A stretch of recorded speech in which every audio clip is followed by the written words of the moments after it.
Hi, I'm Dr. Lori Watson and the co-host of Foreplay. I'm your co-host, George Fowler, former firefighter, your couples therapist who loves to talk about sex. Woo! Let's discuss everything about the best sexual techniques to building your emotional intimacy, which is really necessary for great sex. We bring sound, concrete tools to reframe your relationship problems and learn how to fall in love again and feel desire. Listen to Foreplay Radio on the iHeart app, on Apple Podcasts, or wherever you get your podcasts. Hey everybody, you're listening to Marriage Therapy Radio. I'm Zach Brittle. I'm here with Laura Heck. First, I want to say thank you and welcome to anybody who might be new to the podcast. I hope that you enjoy what you find here and that you'll check out other episodes. I think you may be here because you heard a rumor that we are partnering with the Gottman Institute this week. Indeed, Laura and I are doing the Instagram live from Laura's basement later this week. You can learn more about that at the Gottman Institute Instagram or at ours, Marriage Therapy Radio. If you're not a friend yet, go ahead and like that page, where we'll also have all kinds of information about new episodes or product or activities. We've got a conference coming up in October that you might appreciate. I can get you a discount code if you want. But for now, Laura and I are talking about types of couples. I found a research study that sparked my interest, made me think about just the different types and styles of relationships that I see in my office. Some couples come in, they're more ready than others for therapy. Laura and I talk about that. As always, it's a very cool conversation. Stick around. What are you thanking me for? What am I who? You said thank you for. Well, thank you for your patience and your grace. You're welcome. It's camp season, and there's this new thing that we're doing because kids are getting a little bit older, but we're carpooling. And carpooling is new to me as a mom. That's cool. Yeah. I'm sure it was probably like are you still carpooling? Yeah. And I'm carpooling again because I just lost a driver. Oh, that's right. Yeah. That's right. So, now you are you're back to one kid. Yeah, I have a half empty nest. What are you going to do when it's a full empty nest? I have no idea. Oh, honestly, boy. I have no idea. You should take on a couple more wives. Just add, you lose 2, take on 2 more. Yeah, right on. You're like, that is never happening. No, thank you. I'm trying to wean them, trying to slowly pare them down. Now, right now we're doing a lot of just house stuff, which is fun. Like our house is in a fair bit of disarray because we're just trying to move things around and make things new. And what are you going to do with your daughter's bedroom? Are you going to turn it into an exercise room? Mary's going to move in there first. Okay. And then what? It's the bigger room. Then we have this other room we have to figure out what to do with.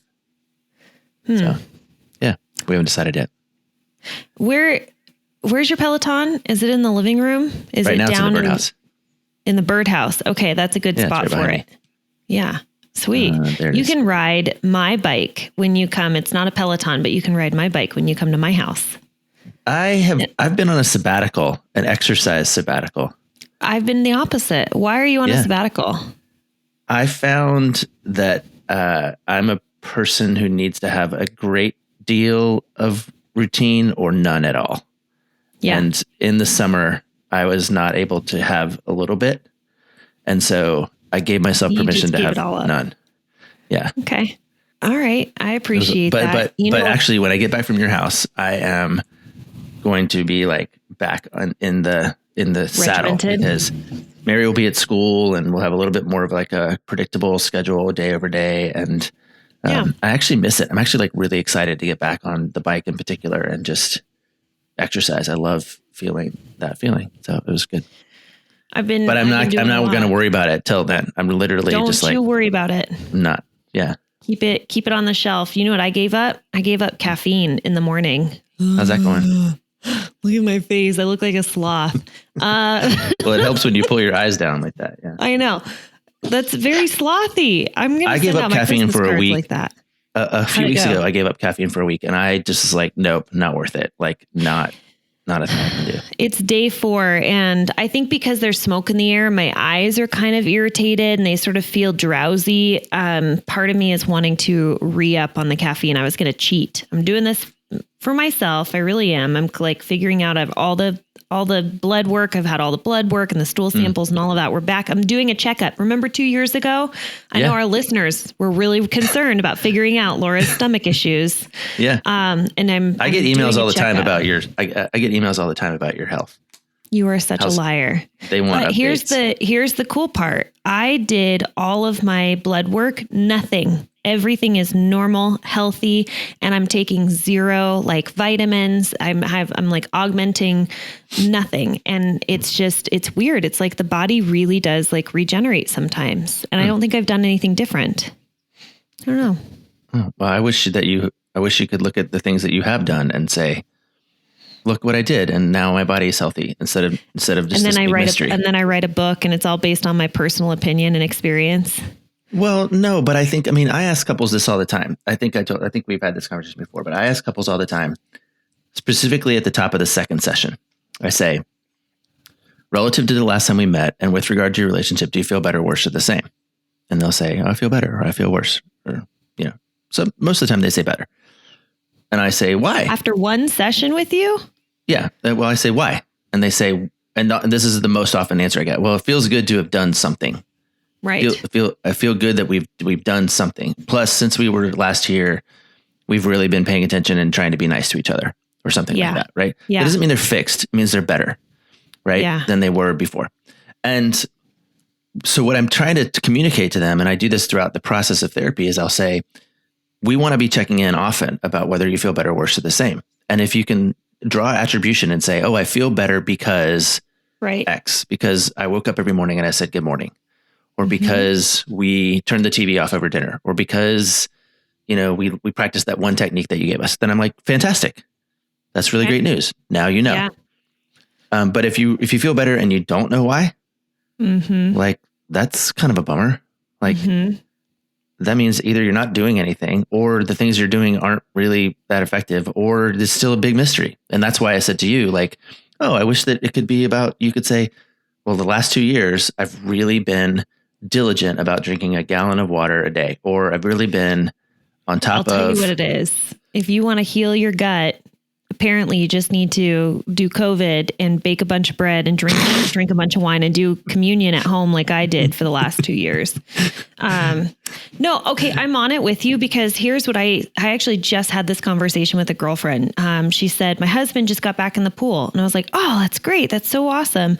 He's exercising. And I said, how's he doing? Like, how does it feel to him? And she said, I caught him checking himself out in the mirror a day after he swam, and he was like sucking in his stomach, and he had like, kind of puffing his shoulders out a little bit. And he was like, hey babe, come see how good I look. Yeah, and look at this. I like, Ryan does this to me. He went for a 6-mile run a couple weeks ago, and he hasn't gone back since. But after the 6-mile run, he was like, yeah, I think I'm ready for the 32s now, babe. Yeah. Yeah. But it's true. It is a lot of like just doing something makes you feel like you're moving in the same direction. Hey, I have this interesting thing that just popped into my head, which is, do you have to do the same thing? Because here's what I find with couples is that one partner, you're like, no. One partner will say, I'm feeling really good about our relationship because I picked up this book and I started reading it. And where do you think the frustration comes in? Because, well, it's not really a question, because the other partner doesn't like to read. The other partner doesn't want to read that book. That's not interesting to them. And that's the gripe that they have is, I feel better about the relationship and I'm creating momentum, but it's on my side and he won't read the book. I'm like, okay, is that the only way to create momentum or change or do something? 100% no, 100% not. It is not the only way. And I just don't believe in the only way. And in fact, this is kind of a little bit of what I want to talk about today, because I'm having this experience, and I think I'm having it accidentally, which is just that I'm realizing that I have a lot of different kinds of clients in my practice. And I think we've talked about this before. And it's funny, as I've been getting ready to come to your house and kind of collecting some materials, I'm going through a lot of old research that I have reams of, just like, because I started taking Gottman trainings in like 2004. And so, I mean, the materials changed a lot since then. So I have all this stuff, but I just remember this one section around types of couples. They did a whole research study on types of couples, and he identified 5. And I think I might have 5 in my own head, but we can talk through them a little bit. But I just think about like how quickly I put people in a little bit of a category, and I can sort of predict how the work is going to go. And again, I think it's happening to me accidentally because I treat different couples in different ways. And even within the context of the same day, I'll have to go, wait, hold on. My body, my brain, my professional lens is changing with you from the last hour. And it's because you're a different kind of couple. And they're like, what do you mean? And so I've been having this conversation quite a bit. And I just wonder like if that would be helpful for people to kind of begin to even identify for themselves. Because I don't think I know. I don't know. My body or my mind doesn't tend to compartmentalize couples or put them in. I know everybody organizes differently, and I don't think I tend to do that. But I am really curious who these 5 types of couples and what's the benefit for our listeners. What would be the benefit of them hearing a category? I think, I mean, it's hard to know, right? This would be the beginning of a conversation that they should probably have with one another, particularly if couples therapy is of interest to them. And B, if they're interested, like, my whole thing, like I'm interested in helping you get smarter about your relationship. And if you go, oh, we're probably this type. Well, this type is going to be more open to and ready for couples therapy than that type. And maybe you go, but so here's the thing that for example, the piece of research that I found was around, John was doing his book around kind of the math of marriage. It was his most like technical book, Principia Amoris. Remember that one? And he identified this research study from a guy named Harold Rausch, who wrote a book called Communication, Conflict, and Marriage. And he found 3 happy couple types. And one was conflict avoiding, meaning when conflict comes into their realm, they just sidestep it. I mean, that is the way that they maintain happiness. They just don't engage in it. And the second type of happy couple was what's called a validating couple, which means that when they get into areas of tension, they start to just affirm and praise and sort of they're like kind of solution focused. Okay. And then the third type was what's called a volatile couple. And volatile is different than hostile. A volatile couple is one that we might sort of stereotypically identify as like, I don't know, Latin or Greek or something, right? Where we're just a high degree of emotion is just natural. It's like, we can just do this. We just sort of, and maybe they have better sex. They have more volatile or like passionate sex because just the emotional volatility is present. All of those can be happy. That's not exactly what I'm talking about, but it could, again, help people think. I think the realm I'm in is much more like, for example, I was in the room with a couple yesterday and they sat down and I was like, what do you want to do? And they looked at me with this like big blank stare. And I was like, I know that stare. Yeah. I'm like, what do you, well, I didn't really prepare anything for today.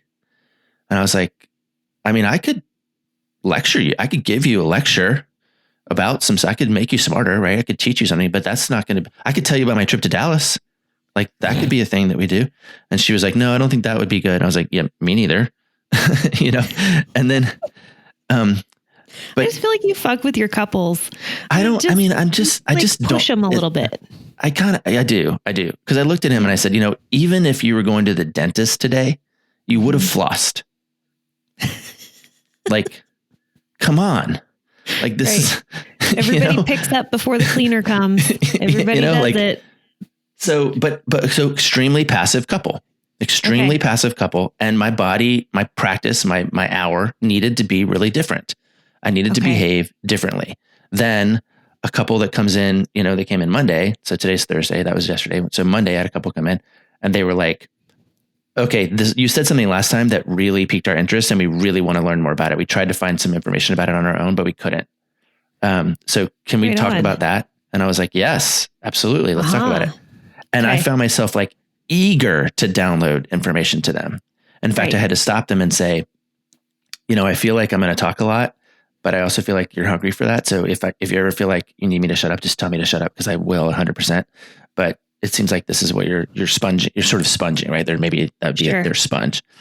Then there's this other couple that we've probably seen a lot, which is she most often says, hey, do you have time to meet with us? And I go, yeah, I'm available second week of September. She's like, great. Now I just need to get my husband on board. Maybe I'm going to see if he will come. And then that couple shows up in my office and I'm like, okay, what are we doing here? Like, what's going on here? So I guess I'm just trying to figure out how to manage that and how to help other people manage it, because what I don't want to do is just mess with them and push them around and make them mad or say, oh, I know what this is. Okay, here we go. We're going to just do, zone B. I'm going to drop into B degree, as much as to say, hey, you need help. You need to help your therapist. You need to help yourself. You need to help each other. Okay. But part of that comes from like a really clean awareness of like who you are and what your jam is and what you need. Because again, therapy is not for everybody. So to me, it seems like the sponge was good. You were actively sort of engaged in the spongy couple that wanted all the information they were engaged, I guess, is that we'll call them the engaged couple. But then you said the passive couple. There's so many reasons why couples are passive, or reasons why they come and they sort of stare at each other and they don't know where to go. It doesn't mean that there isn't something under the surface that has been stewing and brewing. It's that there's something that blocks them from either wanting to open up and share that. And I do think it's our job as a therapist to use the dental analogy that like we're there to kind of poke around until we find like the cavities and kind of bring it out of them, because they have been stuck in this place for a while where they're sort of, what do you call it? Modus operandi. Did I say that correctly? Yeah, that's what you call it. Yeah, you did. Sometimes you only read words and you never say them out loud. But sometimes you're exactly right. You're exactly right. Because I actually think that the passive couple maybe even had a more productive session relative to their starting point. Right. Sure.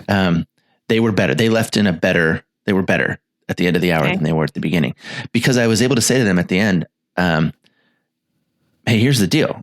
The best use of your next session is for you to go home and get mad or sad or excited about this session, and then do something, do anything. He was like, well, what do you want me to do? Like, what am I supposed to do? And I was like, it doesn't matter. Anything come in here with something that you tried or that you didn't do or that you've paid attention to, because here's another thing that's really infuriating, particularly, I don't want to judge them pejoratively. Like, they're just different. I don't think they're good or bad. I think they're just different. But for example, I'm like, hey man, so I just heard your wife say this.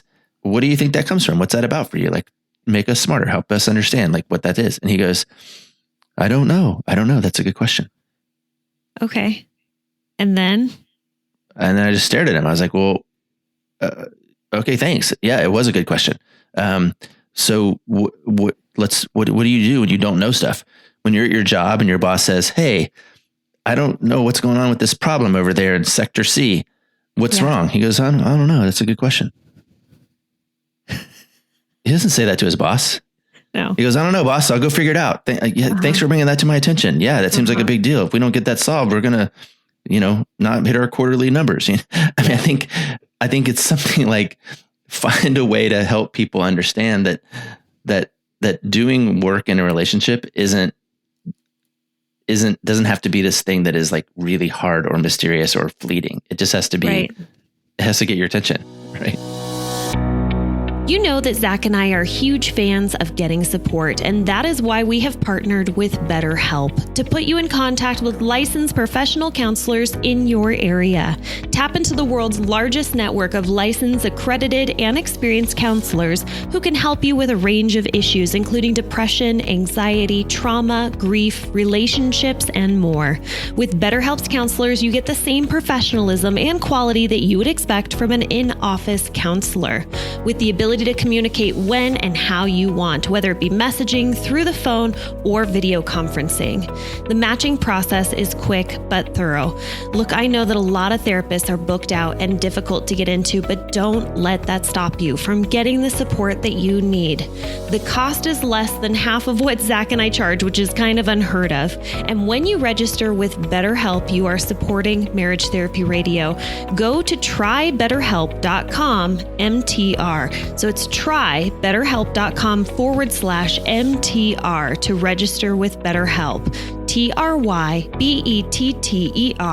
help, HELP.com/MTR, and you receive a special discount as a Marriage Therapy Radio listener. Okay, so this brings up a really good question that I saw recently, which is this balance between communicating to your partner, being responsible for your own needs and communicating those needs to your partner rather than assuming that your partner is going to just know or, I guess, how can I put this? I think we need to be in control of our own needs. And I think that we need to be communicating our needs to our partner. Because you are married or because you've been in this long-term relationship and there's this assumption that your partner knows you, they are not mind readers. And so I'm trying to balance this out with something that a client had said to me, which is very similar to what you were just offering up, which is if you don't know something, if your partner's saying, hey, this is a need of mine, and you're like, oh, okay. I don't really do that. That's not something that I'm comfortable with. I'm not, maybe, I really want to spend more time being emotionally connected with you. And your response is, I'm not really an emotionally guy. That's not how I do things. What do you do with that? Do you just go, hey, thanks for the information? Or do you go off and you start doing research and figuring out how can I become more emotionally connected to my partner? Because that's what my partner's asking me to do. And so I'm just trying to figure out this balance of how much is the responsibility of the partner to get curious, seek out more information, learn how to be better in the relationship, and how much is it the responsibility of yourself to communicate to your partner, these are my needs. This is what I'm looking for. Yeah, 100%. Are you following you down? I'm with you. Yeah. And I think all of that is like 100%. It's 100% your responsibility to learn as much as you can about your partner. And, another way I would phrase that is it's 100% your responsibility to learn as much as you can about yourself so that you can help your partner learn as much as they can about you. I mean, it's true. That's kind of the jam. I mean, I was, so it's here's not my new either favorite. Or, it's and. Why do or when you can do and? Oh yeah. See? That was your quote on Facebook, on the quote. Instagram today. Uh-huh. It's like there today. You should go check it out. Oh, it's not actually my quote though. It's my buddy's quote. The whole family has adopted it. It's a quote that I use often, but it's not something. Well, I put your initials on it. I put your fancy new logo on it on the Instagram. Thank you. If you're not following us on the Instagram, you should go to Marriage Therapy Radio and follow us on Instagram. Seriously, I'm mad at you, listener, if you're not following us on the Instagram. So, but no you want judgment. me to stop being mad at you, but I'm not judging. Hey, here's my new favorite metaphor that I use. Okay. It's actually, I've been using it forever, but I found the way to describe it that I love. You know this movie, Love Actually, the Christmas movie? Yes. Okay. So there's all these different stories. And one of them is this guy who goes into a cabin to write his book. And he's just there to kind of work. And there's this housekeeper there. She's Portuguese. He's English. She's Portuguese. And she's there and she's cleaning up the house, and they try to talk to each other, but they can't because she doesn't speak any English and he doesn't speak any Portuguese. But somehow they fall in love. She finds him charming and adorable, and he goes and somehow, I don't forget how this happens, but he's out on the lake with his book and all the pages go into the water, and she takes off her top and jumps in the water and tries to, she like demonstrates love for him. But then they realize they can never make this work. And so they go away and he drops her off, or it's the end of the summer or whatever it is. And then she goes away to wherever she goes, and he goes away, and they're sad because they had this love for one another that never manifests. Well, kind of at the climax of the movie, what happens is he shows up at this restaurant where she works, and he's trying to propose to her, and he's trying to propose to her in Portuguese. And we, as the viewer, get to watch these subtitles where he just mauls the language. Like he just messes it up. He asked her to marry him, but she says something like, "I love the cheese on your, chin," or something like that. And then she understands what's happening because she can piece it together. Mm-hmm. And so she responds in English. And so the reveal is that he's been trying to learn Portuguese to let her know that he loves her, and she's been trying to learn English to be able to respond. So this whole and we're like, oh yes, but it's not that they mastered the language. That's not the thing that we go, oh, look at how masterfully he controlled Portuguese. Mm-hmm. It's more like, look what he did. Look at the effort. Separate from his performance or the outcome, right, to communicate to this person that you're somebody I want to pursue. And like I've been telling this story over and over again in my practice because I'm just like, You should that's probably your job. learn the story a little bit better if you're going to keep going. We'll I don't know. watch I it thought I did. when you're at my house. No. You know what we're going to watch? Ryan Reynolds' new movie. Do you know he has a new movie? We should go to the movies. I'm going to take, I think I was thinking about this. I think I'm going to take Holden, just like me and him, to the movie theater and watch it. I would love that. I would really appreciate that. You guys can have like a date night and I'll have a date night, and perfect. That'll just be that. Yeah. I'll be like, so, wait a second. Wait. I haven't finished yet. You got to put a bow on this because I think this is a really lovely metaphor. Okay. Well, okay. I'm trying to, but I forget what I wanted to say. Oh, I've been telling people this because back to your question about, she says, I've been reading this book that I think will help us with the relationship. And maybe he goes, I don't read books. Yeah. It's not interesting. I don't speak Portuguese. Yeah. You know, but I can download Blinkist, or I can use an Audible credit and just listen to it on the way to work, or I can Google the executives. I'm coming to therapy. That's pretty solid. Pretty solid. Yeah, perhaps. I'm coming. Yeah. I mean, I think, but again, I just think that there's some kind of like, okay, we started this with the idea of types of couples. So what's the thesis? The thesis is, I think you got to be really clear about sort of the type of couple you are and learn about that. There are some categories that are out there. They exist, you know, sort of the ones that came up in this first study around, what was it? Avoidant, validating, and volatile. Like maybe that's you guys. That's fine. All of those, like there's strategies each of those couples use to survive. That changes when we get into when volatile becomes hostile. Right. Those people are miserable or they end up divorcing. Those are all important categories. And there's also just a sense of like, what is your capacity and readiness for doing anything about any of that stuff? And just so you know, when you come into your office, when you go to therapy, your therapist already has some categories that he's trying to put you in. And if you don't want him to be bored or lazy, help him help you. That's my plea. Help him help you. Help me help you. What's that movie? Ready? Help me help you. Help me help you. I don't know. It's the way you're saying is like very Maguire. Yeah, that's it. Jerry Maguire. Really? Yeah. Wow. Yeah, thanks. Nice job. I nailed it. All right. I don't know. I don't know if any of that is helpful, but that's where I'm at today. I think that the takeaway for me that I really appreciated just sort of talking through with you, because again, this is just like you and I consulting with a few people listening to us on cases that we're working on and people that we're seeing in our lives and practices, is that it really does take, and you said this, like you have to work on yourself to understand yourself so you can communicate your needs to your partner. And your partner has to be willing to hear those needs and, like you said, learn Portuguese, or be able to be willing to learn and understand how they can better meet your needs in this relationship. I think ultimately that's what a relationship is all about, is it's not just about you. It's not just learning about yourself and that's it. It's learning about yourself, taking it to your partner, saying, these are my needs, and having your partner respond and saying, I can do that. Or if I can't do that, I'm sure going to try. I'm willing. I think the willingness is what I'm looking for in relationships. Yeah. Are you willing to put the effort in to see if you can meet your partner's needs? And if there isn't willingness there, that to me is not a relationship. If there is a lack of willingness to participate, to show up, to understand who your partner is and what their needs are, that's not two people growing together. That's two people living parallel lives. Yeah, right on. And I would say if you're going to be the type of couple that's ready for therapy, just to piggyback on that, that curiosity needs to be there. That sort of willingness needs to be there. But I also think just that, almost that motivation. I said to this passive couple yesterday, I said, here's the deal. A lot of us go to the gym, right? Like you're doing whatever to do your thing. I'm taking a break. But, if you go to the doctor and the doctor says, hey, you got to lose 15 pounds because your cholesterol is through the roof. And if you don't, you're going to die. You're going to get diabetes. Yeah.